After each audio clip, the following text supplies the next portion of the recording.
नमस्कार दोस्तों, स्वागत है आपका अपने YouTube channel the rapid education में। आइए दोस्तों, जो रेलवे के द्वारा प्रीवियस ईयर क्वेश्चन पूछा गया है एएलपी टेक्नीशियन या ग्रुप डी, उसको हम लोग आज देखते हैं।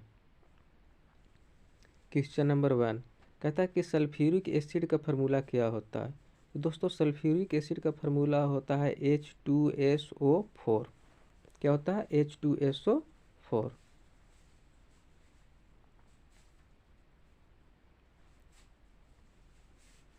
क्वेश्चन नंबर 2 कहता है कौन सा धातु सबसे कम अभिक्रियाशील होता है। तो दोस्तों, सबसे कम जो अभिक्रियाशील धातु होता है वो कौन है? वो होता है प्लेटिनम। कौन होता है? प्लेटिनम। किस ऑप्शन नंबर 1। कहता है कि वसा कौन सा ऊतक में जमा होता है। तो देखिए दोस्तों, जो वसा होता है जो एडिपोज ऊतक में जमा हो जाता है। अगर कोई व्यक्ति ज़्यादा फैटी भोजन करता है तो उसके स्किन के अंदर जो एडिपोज टिश्यू होता है उसमें वसा क्या हो जाता है? जमा हो जाता है। क्वेश्चन नंबर 4 कहता है जल में कौन सा विटामिन घुलनशील है। देखिए दोस्तों, विटामिन बी और सी दोनों क्या है? जल में घुलनशील है। तो हमारा राइट आंसर क्या हो जाता है? बी और सी दोनों। कहता है कि इनमें से सबसे भारी धातु कौन है। तो दोस्तों, इसमें सबसे भारी धातु कौन है? ऑस्मियम। कौन है? ऑस्मियम। कहता है ध्वनि की चाल किस माध्यम में सबसे अधिक होती है। तो ध्वनि का चाल जो होती है जो किस माध्यम? सॉलिड। तो सॉलिड में सबसे ज़्यादा होता है। सॉलिड में यहाँ पर क्या है? लोहा। क्या है? सॉलिड है। तो सबसे ज़्यादा ध्वनि की चाल किस में होगी? लोहा में। कहता है विटामिन ए का रासायनिक नाम क्या है। तो दोस्तों, विटामिन का जो भी रासायनिक नाम है जो रेटिनॉल। क्या है? रेटिनॉल। कैल्सीफिरोल किसका नाम है? तो विटामिन डी का रासायनिक नाम कैल्सीफिरोल। टेकोफिरोल किसका है? तो विटामिन ई का रासायनिक नाम क्या है?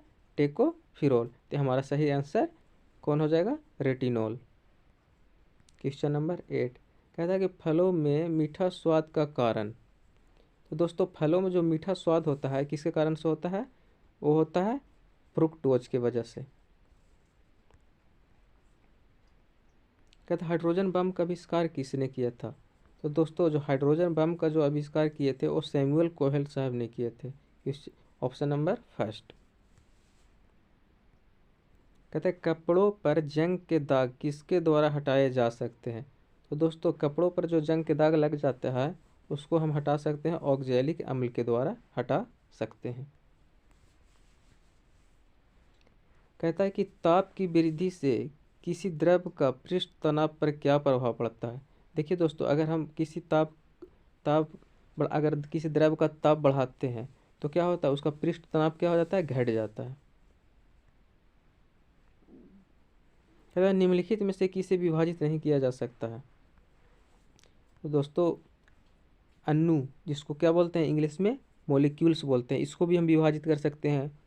परमाणु एटम को भी हम विभाजित कर सकते हैं। नाभिक को भी हम विभाजित कर सकते हैं, क्योंकि नाभिक में क्या पाया जाता है? प्रोटॉन और न्यूट्रॉन पाया जाता है। तो हम किसे भी विभाजित नहीं कर सकते हैं? तो हम विभाजित नहीं कर सकते हैं फोटोन को। Option number D. कहता एक पेड़ की पत्ती लाल कांच से देखी जाने पर दिखाई पड़ेगी। देखिए दोस्तों, पेड़ में जो पत्ती पाई जाती है कैसी पाई जाती है? हरी पाई जाती है। और हरी पत्ती को जब लाल कांच से देखते हैं तो कैसे दिखाई पड़ेगी? तो वो काली दिखाई देती है। कैसी दिखाई देगी? काली। Question number option number C. कहता है कि अग्निशामक में कौन सी गैस प्रयोग की जाती है। तो अग्निशामक में दोस्तों, जब कहीं पर आग लग जाता है तो उसको बुताने के लिए कार्बन डाइऑक्साइड गैस का प्रयोग किया जाता है। ऑप्शन नंबर सी।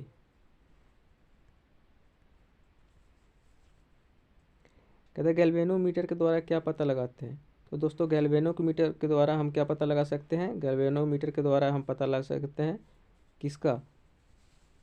धारा, करंट का पता हम लगा सकते हैं। तो हमारा ऑप्शन नंबर सी हो जाएगा। देखिए दोस्तों, धारा का पता आमीटर से भी लगाया जा सकता है, लेकिन आमीटर क्या होता है कि जो ज़्यादा अमाउंट का धारा रहता है उसको मापता है, लेकिन गैल्वेनोमीटर थोड़ा सा भी धारा अगर सर्किट में रहेगा तो उसको भी क्या कर लेगा, मेजर कर लेगा। चलिए आगे चलते हैं। क्वेश्चन नंबर 16 कहता है भारतीय परमाणु ऊर्जा परियोजना का जनक किसे कहा जाता है। तो जो भारतीय परमाणु ऊर्जा का जनक कहा जाता है वो किसको कहा जाता है, वो किसको कहा, होमी जहांगीर भाभा को कहा जाता है। क्वेश्चन नंबर 17 कहता है कि एपीफाइट ऐसे पौधे होते हैं जो अन्य पौधे पर निर्भर करते हैं, किस लिए, भोजन हेतु, छांव हेतु, जल हेतु या आंतरिक सहयोग हेतु। तो दोस्तों एपीफाइट ऐसे पौधे होते हैं जो यांत्रिक सहयोग होती दूसरे पौधों का सहारा लेकर क्या करते हैं, जीवित रहते हैं। तो ऑप्शन नंबर बी क्या हो जाएगा, यांत्रिक सहयोग हेतु।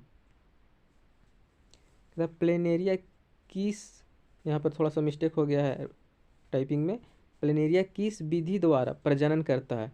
दोस्तों प्लेनेरिया जो होता है जो रीजनरेशन विधि द्वारा प्रजनन करता है, ऑप्शन नंबर बी। कहता है निम्न में से किस राशि के मात्रक समान होते हैं।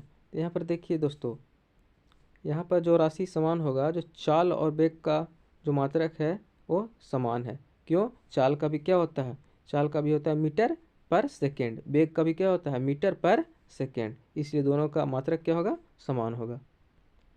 क्वेश्चन नंबर 20 कहता है कि ग्लिसरॉल को किसके साथ मिलाने पर लिपिड बनते हैं। तो दोस्तों अगर हम ग्लिसरॉल को बसीय अम्ल के साथ मिला देते हैं तो इससे क्या निर्माण होता है, लिपिड का निर्माण होता है, ऑप्शन नंबर ए। कहता है निम्न में से कौन सा डीएनए का कार्यात्मक भाग है। तो दोस्तों डीएनए का कार्यात्मक भाग कौन सा है, जीन। जीन से क्या होता, लोगों का जो गुण होता है जो एक पीढ़ी से दूसरी पीढ़ी में ट्रांसफ़र होता है वो किसके द्वारा होता है, जीन के द्वारा होता है। तो हमारा आंसर कौन हो जाएगा, option number C. Next question, question number 22 कहता है निम्न में से कौन एक संक्रामक रोग है। देखिए दोस्तों मधुमेह किसके कारण होता है, मधुमेह होता है इंसुलिन की कमी के कारण। दमा अगर किसी को सांस लेने में प्रॉब्लम है उसको क्या बोलते हैं, दमा बोलते हैं। लेकिन खसरा एक वायरल डिजीज है, ये वायरस के द्वारा होता है। खसरा एक व्यक्ति से दूसरे व्यक्ति में ट्रांसफ़र हो सकता है, इसलिए खसरा को क्या बोलते हैं, संक्रामक रोग। कहता प्याज और लहसुन किस स्टेम के संशोधन है। तो जो प्याज और जो लहसुन है वो बल्ब के संशोधन है, किसका, बल्ब का, ऑप्शन नंबर बी। कहता प्रबल अम्ल और प्रबल क्षार को मिलाने से लवण बनता है, उसका पीएच मान कितना होता है। जो प्रबल अम्ल और प्रबल क्षार को जब मिलाते हैं तो कौन जो लवण बनता है उसका पीएच मान कितना होता है, 7 होता है। लास्ट क्वेश्चन 25 कहता है कि परमाणु के नाभिक में क्या पाया जाता है। तो दोस्तों परमाणु के नाभिक में क्या पाया जाता है, प्रोटॉन और न्यूट्रॉन, और जो इलेक्ट्रॉन होते हैं जो परमाणु यानी कि एटम के जो ऑर्बिट होते हैं उसमें क्या करते हैं, चारों ओर चक्कर लगाते हैं। तो हमारा सही आंसर क्या हो जाएगा, ऑप्शन नंबर डी। दोस्तों ये मेरा पहला की वीडियो है, अगर अच्छा लगा तो इसको चैनल को सब्सक्राइब करें एंड लाइक करें।